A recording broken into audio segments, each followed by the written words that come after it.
This is the Editor's Half Hour. Step into the life of an editor for 30 minutes as we discuss the craft of editing, industry trends, and editorial resources. Your host is co-founder and CEO of Peak Publishing Inc., Nadia Jaja Pupa. She is experienced in all facets of the publishing industry, from editing to design, and works with corporate clients and self-published authors. Nadia and her guests are about to share powerful insights and stories on what it takes to be an editor. And this is your host, Nadia Jaja Pupa.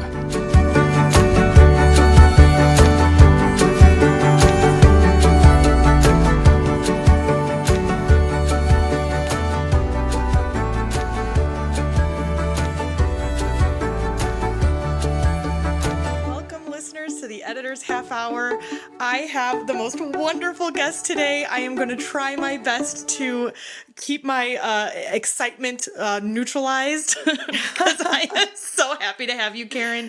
We are talking today about the Conscious Style Guide. Karen is the wonderful author of this book. I, again, cannot be more excited. I got to play it cool today because I feel like I am talking to the ultimate boss. You are stop. You are so wonderful, Karen. Welcome to the show. I'm just so happy to have you. Thank you so much. I'm not going to help much with keeping the excitement level down because I'm so honored to be here. I mean, I love chatting with you the times that we have chatted. And I can't wait to talk more about the Conscious Style Guide and how you can use it in your editorial practice. Oh, there's so much to talk about, Karen. And let me just hold up the book for anybody who can see the video version of the podcast. If you are watching the video, you'll see that I have a ton of tabs on this book. I've been reading this book every day. There's a lot to talk about. But the book will be released. The release date is May 28th. Is that correct, Karen? Yes. So very shortly. Well, by the time you hear this podcast, it may be a few days after. Yes.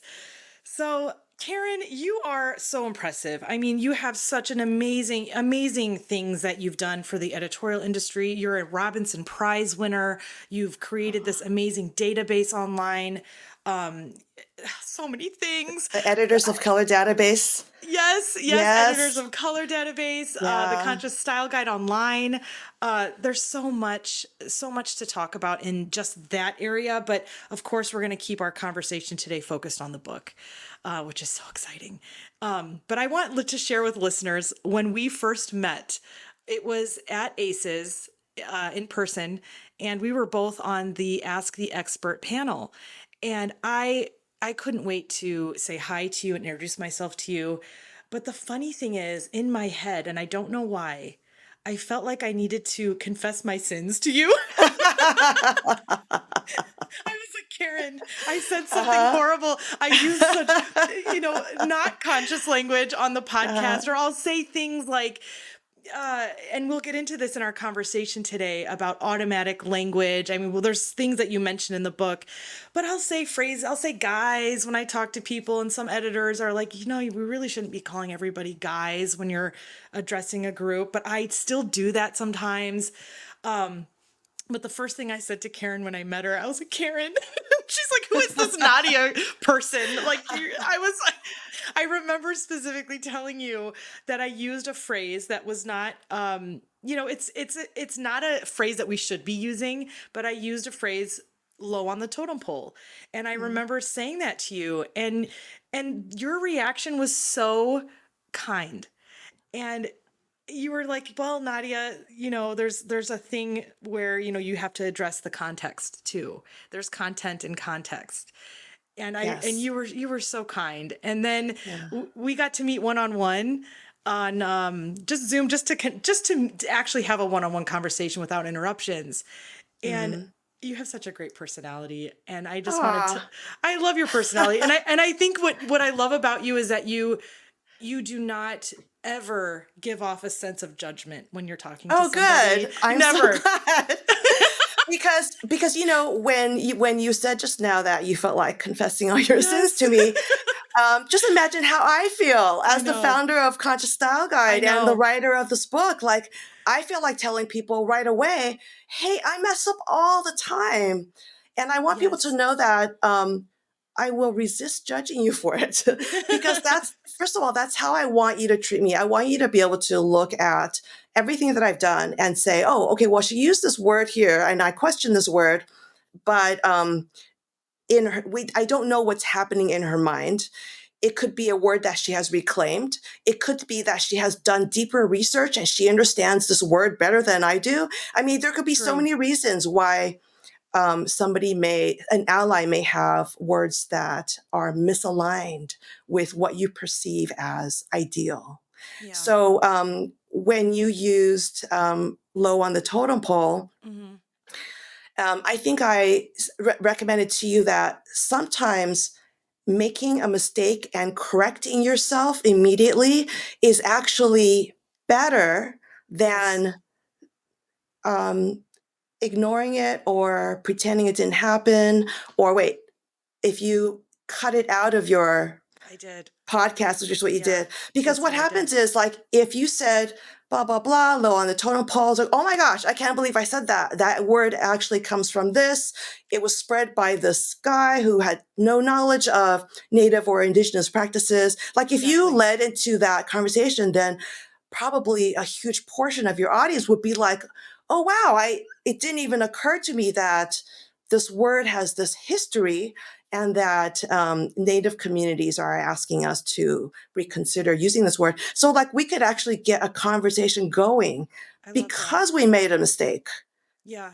And you talk about that in the book as well, where we need to normalize that sense of, like, when we do say something, not that it's, overtly inappropriate, but it is one of those things where it's like, did I really need to use that phrase? And why did I use that phrase? Why do we, it almost, to me, feels like it falls into that corporate jargon, area. I think it is used mostly in the corporate world. Yeah. Yeah. And so that's what I love about, when we had our one-on-one conversation, was you made me feel free. And I didn't feel at all like you were like, Nadia, and I was using, I was using words like, and I do tend to, use self-deprecating humor, and I'll say, like, oh, I'm so dumb, or I'm so stupid. And I was using it a lot when we were talking because I felt so free. And I love the way that you kind of drew attention to that, in the sense of, we really don't need to be using that word dumb. We don't really need to be using that word stupid. And I was like, yeah. And I was so eye-opening. It was such a great conversation with you. And I just want listeners to hear this because they don't know that side of you, Oh, yeah. And I think, like, the words dumb and stupid especially are words that I need to work on every day, because even though I don't say dumb or stupid, I still think it sometimes. Like, somebody will make a bad decision on TV, and I'll think, oh, that's so dumb. And I'll be like, oh, I just thought dumb. What did I really mean by that? Right. What if instead I thought, oh, he made an unwise decision? So I am still training myself. I'm still, like, that's why I call conscious language a practice, because you practice it. Right. And even though it's a practice, I am very careful to not have a vision of perfection, because perfection does not exist. Language is constantly changing. The context surrounding language is constantly changing. So even though I may have an idea of what perfect is in a certain context, in a different context, that is not perfect anymore. Right. So being flexible and being creative, and also forgiving people when they do say, oh, that's stupid. You're right. I think that is more helpful when you are trying to work with people towards a goal. Because if we start to shut people down and say, and correct them publicly, for example, or if we make them feel like their contributions to the conversation are not worthwhile, then what's going to happen is we're going to start losing our allies. And we need all the allies we can get. So this is why I'm approaching conscious and non-conscious language this way. I think that is actually crucial to the movement and to equity, that we expand our understanding of what is okay. As long as they are not deliberately using a word to put someone down, which I no longer consider them an ally if that is their intention. So as long as if we're still going for the same goal, I want to be able to be as accepting of you as possible. And in the book, I do have a section about how to actually work across differences. And I break it down into 3 different ways. So let's say that you have, let's say you say something and you want to bring people on. So either you can work through collaboration, which is you and the other person work together to come to an understanding of which terminology to use and what it means in the context.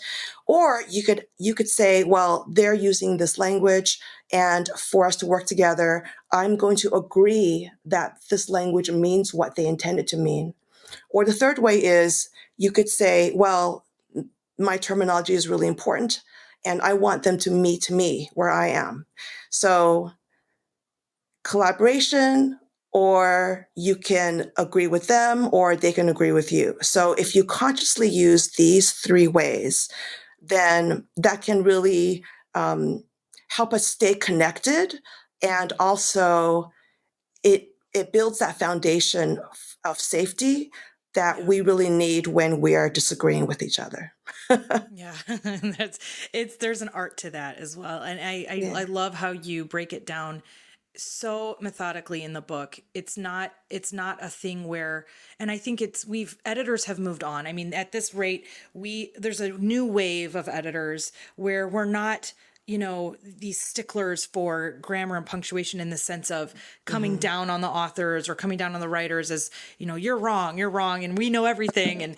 And I think that's the same mentality behind conscious language is that we are, it's a conversation. It's not a do and don't. It's not cut and dry. It's not cut and dry like that. And something that is happening so I'm in touch with a lot of fellow authors. So something that is happening with editors is often they are sometimes trying to I suggest is too soft of a word. Sometimes they are correcting conscious language that the author is using, but they're making it very restrictive. But let me give you an example. Yeah. There's one author in their dedication. They said, dedicated to disabled kids across the world. I'm making this up just so, Okay. they are not identifiable. So the editor, without tracking changes, changed it to kids who are disabled.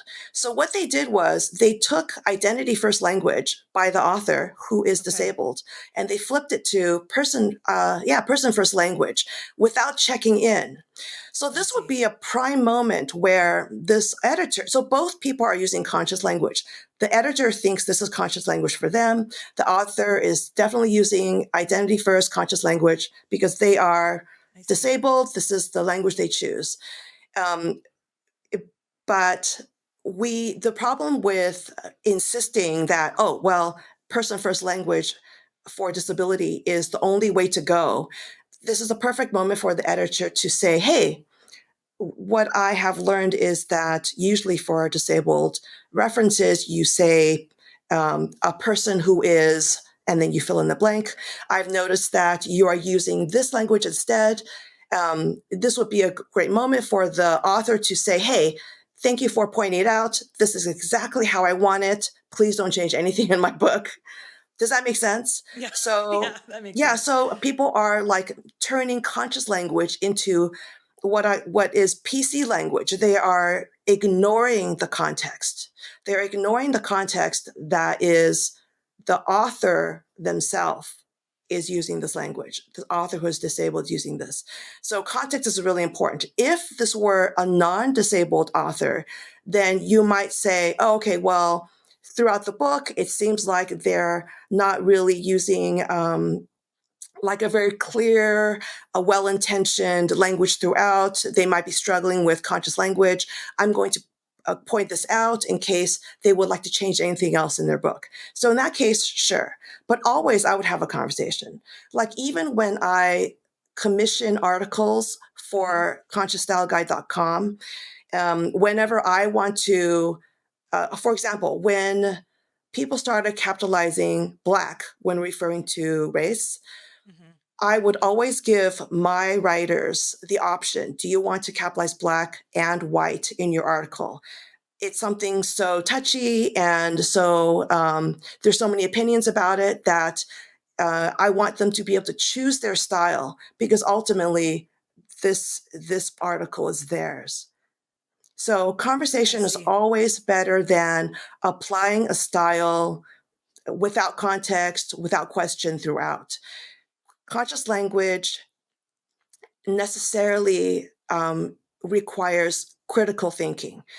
And this is why, like, I talk about automatic language versus conscious language. Okay. If yes, we let's get into this. Yeah, so first of all, I love automatic language. Like, I don't want to always be thinking about the precise word to say. Like, I don't always want it to be like, oh, what has happened in history, so that I need to, be aware of this and that, especially with people I'm familiar with, right? It's like we already have our context. We already know each other somewhat. We have a foundation. We can even have inside jokes that nobody in any other context would be able to comprehend. But this is our context. So the moments that we really need to switch to conscious language is when either we need to avoid language being misconstrued, like when we're writing an article, I totally click into conscious language, or when when language has just been misconstrued. Like, let's say you are talking to somebody you know really well, but you say something wrong, and it's like, oh no, they're I don't even want to say they're taking it the wrong way. They're taking it certainly the way that you did not intend, but I completely understand why their reaction is completely reasonable. So then I click into full-on conscious language. And this means to me being really thoughtful and being really mindful and thinking about the patterns that we have established in our relationship. And being more aware of perhaps I'm the one with more advantages in life, and that's why my biases got in the way. And I did not think, for example, that maybe they were not born in America, and I said something that assumed that. Maybe I said something that was mean about children, and they have children. So that's when I would completely pull back and say, well, I'm being really unfair right now. How can I make my language more fair? Yeah. Does that make sense? Yeah, that does make sense. That does make sense. And I love that we need to address the concept of automatic language. That is something new to me when I was reading the book, and how it could be bad. And how I guess what I'm trying to say is that our goal is to disrupt that a little bit and really examine, why we just naturally say things like I said, the phrase low on the totem pole. It's used all the time in corporate settings, and we just say it. And it's like, why are we saying this phrase? It's not a phrase that should be used in that way. And so we need to change that. And I'm so glad I actually told you about it when I first met you. Because it was something to talk about in that sense of like, I can't believe I used this. Karen, what do I do? And I love that you told me that I should not have edited it out of the audio, and that and next time I want to be able to make those mistakes. It's okay to make them publicly, because I had no ill intention. It wasn't meant to be that way, and it would have been used as a learning opportunity for everybody, myself included. Yeah. So I love that. That's normalizing it, right? Yes. It's normalizing mistakes. Yeah, and this is actually one of my top tips for when an editor is working with a writer who really, really wants to keep language that the editor finds questionable. I would say, well, instead of getting rid of that word or that narrative or that topic, what kind of context can you add to it that makes it make sense in the story. Right. So like instead of just dropping a slur and then assuming that the reader will understand that, oh, the character who said the slur, they'll know that this person is a jerk or this person is racist because I've used the slur. Well, actually, a lot of people may not get that. And even if they get that, the reader who might be directly affected, they might be a part of the group that is directly affected by the slur, might be like, I'm going to read another book that does not use slurs against me, which is actually what I did. When I picked up The Bell Jar, by Sylvia Plath, I was like, wow, I'm so excited to read this book. That's a classic. And I would love to tap into her poetic style. And I think within 20 minutes of starting that book, I came across the word Chinaman. And I thought, oh, this is okay. Well, I'm not that surprised because of when this book was written. Right. So I happened to be reading an ebook. So I just quickly searched through and I searched for China and Chinese and, sorry if this is offensive, chink. I just wanted to see what else they used. So they meaning Sylvia, did use, have another reference to a Chinese person. And it was when I think she was in an elevator and she was talking about how tired she looked. So she thought she was looked like a Chinese woman. I was like, well, that's not complimentary either. And I did. I said, I'm gonna put this book down, or I'm gonna put my Kindle down, and I'm going to pick up a book that does not have a slur. I just don't feel like, I just didn't like dealing with it. Right. But what if in the book or in somebody's book right now, when they did use those words, they actually fleshed it out. And maybe they can say something like, oh, even though I'm calling them Chinamen, I just realized that's what my aunt says. And how odd it is that we would say Chinaman when the word Chinese is right there. So, you could have some interiority. You can, and in this process, you can actually teach the reader. You can say, well, what if this narrator used it with somebody and the other character said, oh, my daughter's friend is Chinese and that's not okay to use. Like, what if you had a character? So there's so many ways of dealing with slurs and other unsavory language in books that can be equitable, that can promote understanding without having to get rid of it. So adding this context, so this is why I always say context and content work together. So if you just said Chinaman, like she did, then I had one certain reaction. But if she got into it, and it was actually an arc in the story, I might be like, whoa, that was well done, Sylvia. Thank you for teaching people this thing that I've dealt with for a part of my life, So there are so many artful ways of treating language that does not require us to ban it or shut people down for using it. Yeah. Yeah. And you know what this is a point that I want to make. It's kind of turn this conversation the other way too, which is in the book, the name Karen, your name is now a slur. It is. And I have used it as a slur in the sense of, oh, what a Karen move. That is such a Karen move. And what does that really mean? And I know what that means. And if there are listeners who maybe don't know what that means, it's basically representative of a white woman with a specific hairstyle who will complain and say, I want to talk to your manager, acts entitled, basically just a complainer and acts like, the world revolves around them. And so it is a slur, right? But you say in the book that you support it.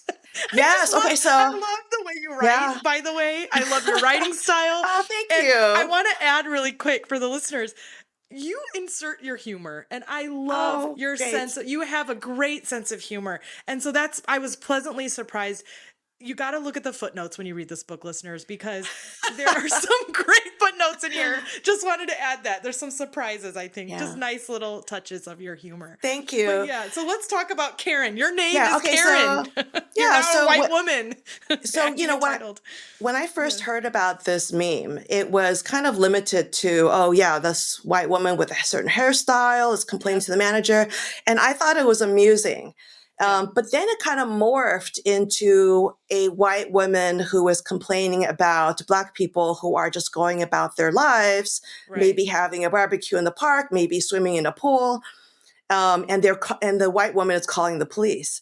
So I think it has expanded even more to It has. refer to any gender and any race, because it has been applied to, for example, I think it was a Mexican woman, and the way it's going now, I could completely see it being applied to like Karen being used for a Black person. Like if if they follow this formula, Archetype. which Yes. is, you are calling the police on people who are, just doing nothing in particular. Right. The reason why I support this is because, does it do harm because it's a slur? Yes, it does. But I don't just look at the harm it does. I look at the good it does. Mhm. So what good is it doing? Right now, it is doing more good than harm because it is giving us language to be able to point out racial inequities. Mhm. And if you have this Karen archetype, then even though every time I come across this archetype mentioned in social media or a post or like in videos, and the thing is, it does offend me.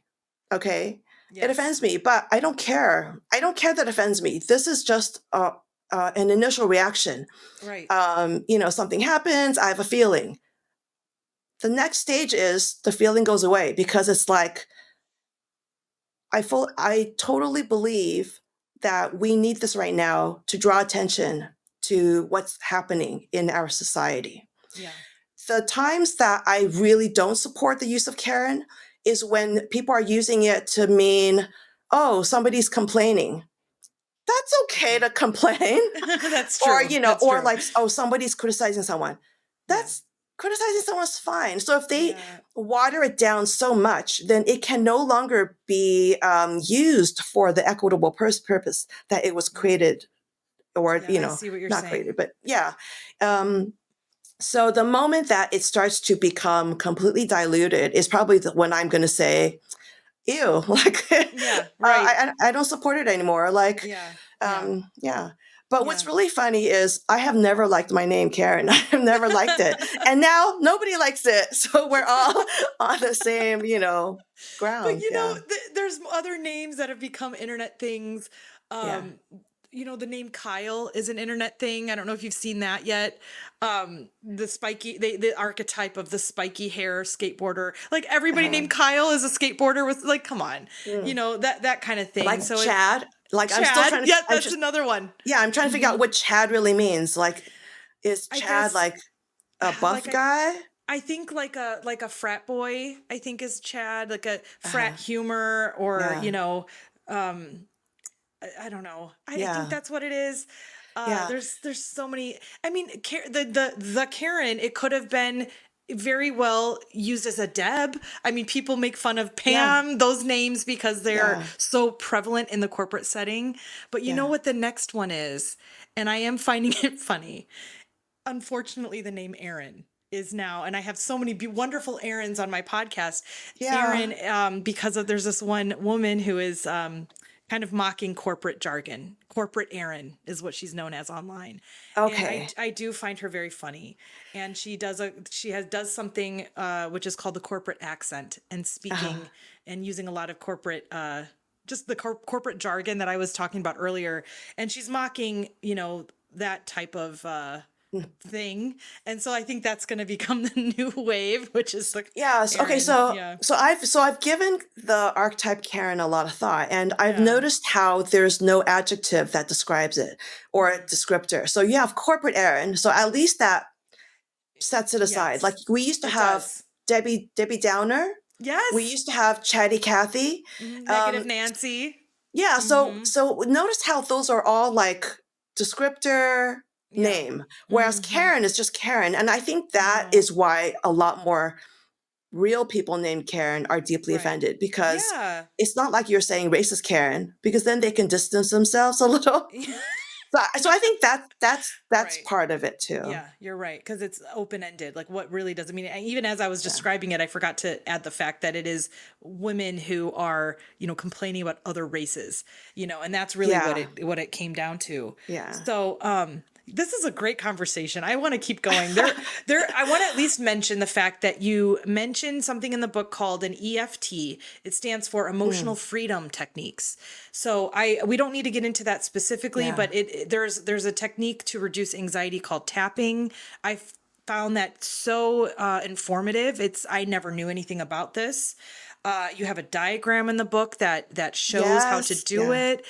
Really great. I love your writing style, your humor. Oh, thank you. Everything. This book has everything. I think everyone needs this book on their bookshelf. I can't promote it enough. I agree with that completely. Everyone needs this book. 100%. Yeah, you need the book, you need the audiobook, and also you need the ebook. Yeah, you do. There you go. Trust me. I do. We all need it. I think I love that we talked about conscious language in the sense that it's a conversation. And you right up front at the beginning of the book, you say that this book is not a do and don't. And and that is so great. It's so great to see and hear that. So to wrap this up, which I don't want to do, I don't want to wrap up this conversation. I want to keep going, but because of course we could talk about this for hours. But let's end on a positive note too. It is. I have to say, the editorial mind is a different mind, an editor's mind. Mm-hmm. We think a little differently. We are rule followers for the most part, in the sense of using a style guide to apply rules to language. That's what we do. Okay. We do this. We're rule followers. We want our manuscripts or whatever we're editing, blogs, articles, to be perfect. We strive for perfection. Yes. This is what, launched me into making these affirmation cards for editors, because like you said earlier, we're not perfect. We're just not. We all make mistakes. And so I guess the point I'm trying to make is, what are some words that you can give editors who maybe they're paranoid or they're getting anxious about talking and saying the wrong thing? Oh, I don't want to say the wrong words. What if the wrong thing comes out? Or what if I put it, maybe it's preventing them from writing a blog because they feel that, what if I write or use the wrong words or descriptors for things? So I guess what are some words you can say for editors who might be self-conscious about stuff? It is always a possibility that people will give you pushback, or even worse, they might criticize you publicly, right? And nobody wants that. Right. And sometimes, because like if they do it on social media is such a one-way type of communication. It's not the kind where it actually encourages conversation, because it's kind of like they have their shot and then maybe you have your shot, but maybe disconnected. So it's really hard to kind of like apologize on social media, even though if you feel like you are in the wrong, then an apology is the best thing. And in the book, I go over that as well. But what I really want to tell editors and other people who are allies and who want to use language consciously and mindfully and with full intention to promote equity, I want you to help me in co-creating a world where we can mess up. Let people mess up, and let that not be the final thing that you want to cancel them for. Give them a chance to find their way back. Let them not only be more forgiving, but let the conversation continue so that they can redeem themselves or explain themselves. Sometimes when I confront is too harsh of a word, but sometimes when I bring something up to someone, their explanation makes so much sense to me. And I understand it's actually more an issue of their resources or even their ability, more so than what they want. We want the same thing in the world. So having conversations also encourages us to see people, as individuals, instead of oh, this comedian who, put this group down. Right. Like, I don't want to be, I don't even want to be that editor who uses nice language. First of all, I don't use nice language. But anyway, like anytime we collapse someone to one thing that they've done is unfair. Right. So editors and language buffs out there and writers, let's all be more forgiving and create more space for all of us to expand. So well said. Wonderfully said. Thank you. A little rambly, but okay. No, not at all. I love everything you said. I love everything you write about in the book. And I truly love your writing style and your sense of humor. This book, I'm holding it up again, The Conscious Style Guide. Buy your copy today. Yes. And reach out to Karen. I think people need to realize how approachable you really are and how fun you are. You're so fun. I wish we could thank just. you. I honestly, I swear, I could picture us hanging out. We both live in California. Absolutely. We both live in California, so one of these days we'll make it happen. We'll get coffee and just chat. We'll drive an hour each and just meet midway. Halfway. I love it. We're gonna make it happen. Yeah. Well, thank you again, Karen. This was a wonderful conversation. I think we really got to dive in and talk about what's in your book, which is so awesome. So thank you again. Yeah, thank you. I really appreciate this. Buy my book. Buy the book. I'll put it in the show notes. Okay. All right. Hey, listeners, I have some exciting news to share.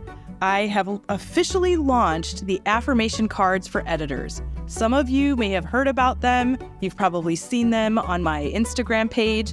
I've talked about it on previous podcast episodes, but now they are officially here, and I am so excited to share them with you.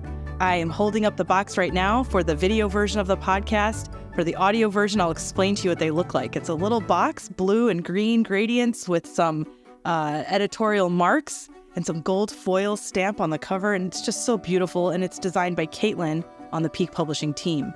It's got a magnetic closure, and it's full of wonderful affirmations.